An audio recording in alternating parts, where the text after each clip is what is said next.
पूरे देश में इस वक्त ठंड का सितम जारी है और वहीं कोहरे की वजह से भारतीय रेलवे पिछले कई दिनों से ट्रेनों को रद्द कर रहा है और आज भी रेलवे ने कई ट्रेनें कैंसिल कर दी है। और वहीं आपको बता दें कि रेलवे ने बिहार, उत्तर प्रदेश सहित कई राज्यों की करीब 426 ट्रेनों को रद्द किया है और साथ ही 3 ट्रेनों को रिशेड्यूल और करीब 6 ट्रेनों के रूट में बदलाव कर दिया है।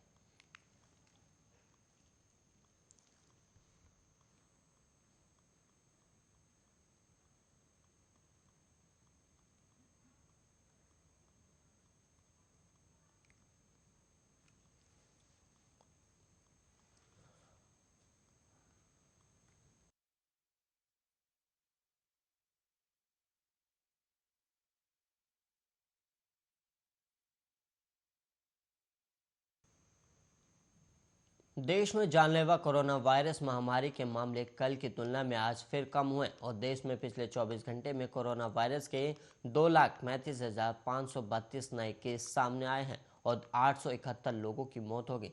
और देश में दैनिक पॉजिटिविटी रेट अब घटकर 13.39% हो गई है। और वहीं बड़ी बात यह है कि देश में आजकल से 15,677 मामले कम आए।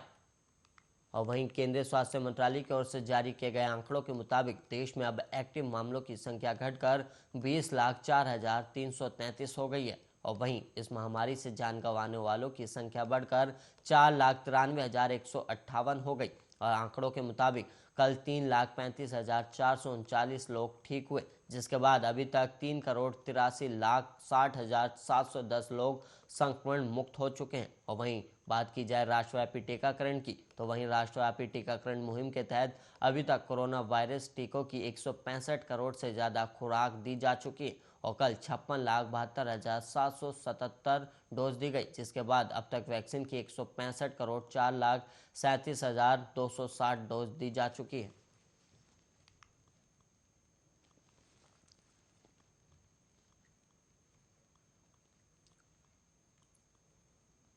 वहीं देश की राष्ट्रीय राजधानी दिल्ली में कोरोना संक्रमण के मामले लगातार कम हो रहे हैं और कोरोना के मामले कम होने के साथ ही दिल्ली में तमाम पाबंदियों में भी ढील दे दी गई है। और वहीं शुक्रवार को भी दिल्ली में 4,044 नए मामले दर्ज किए गए और इस दौरान 25 लोगों की मौत भी हुई।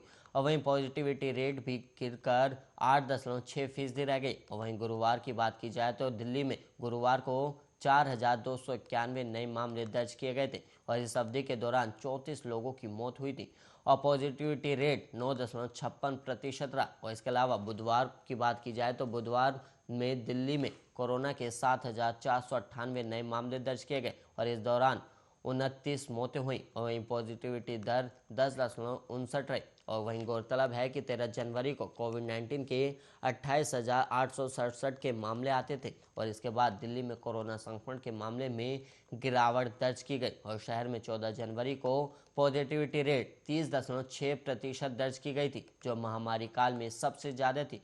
और वहीं दिल्ली स्वास्थ्य विभाग के एक अधिकारी ने कहा कि दिल्ली में पिछले 10 दिनों के भीतर ही कोरोना के मामले 10,000 के नीचे आ गए और अधिकारी के मुताबिक महामारी की तीसरी लहर शुरू हो गई और हम सकारात्मक दर में लगातार गिरावट भी देख रहे हैं। और यहाँ तक कि पिछले कुछ दिनों में कोविड के कारण अस्पताल में भर्ती संख्या भी कम रही, जो एक अच्छा संकेत है। हालांकि उन्होंने कोविड के उचित व्यवहार का पालन करने पर जोर दिया है।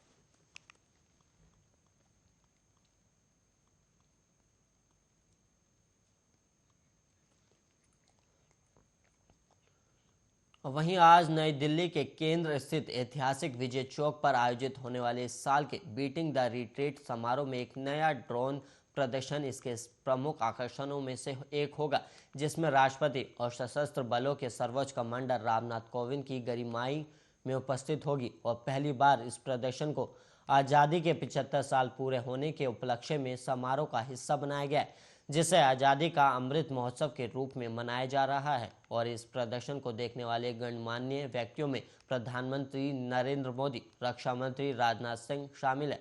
और मेक इन इंडिया पहले के तहत इसकी अवधारणा बनाई गई है और इसे डिज़ाइन और निर्माण और कोरियोग्राफ किया गया है। और वहीं आपको बता दें कि बीटिंग द रिट्रीट एक सदियों पुरानी सैन्य परंपरा है और ये उन दिनों से चली आ रही है जब सैनिक सूर्यास्त के समय युद्ध समाप्त कर अपनी अपनी छावनी में चले जाते थे। और जैसे ही बिगुल बजाने वाले पीछे हटने की धुन बजाते थे, इसे सुनते ही सैनिक लड़ाई बंद कर देते थे और अपने अस्त्र शस्त्र को वापस रखकर युद्ध भूमि से पीछे हट जाते थे। और इसी वजह से पीछे हटने की आवाज़ के दौरान खड़े रहने की परंपरा आज भी बरकरार रखी गई है। रंगों और मानकों पर आवरण चढ़ा दिया जाता है और स्थान छोड़ने पर ध्वज को नीचे उतार दिया जाता है। और ड्रम की धुनें उन दिनों की याद दिलाती है जब कस्बों और शहरों में संध्या को नियत समय पर सैनिकों को उनकी छावनी में वापस बुला लिया जाता था। और इन सैन्य परंपराओं के आधार पर बीटिंग द रिट्रीट समारोह अतीत की पुरानी यादों को ताज़ा करने का काम करता है।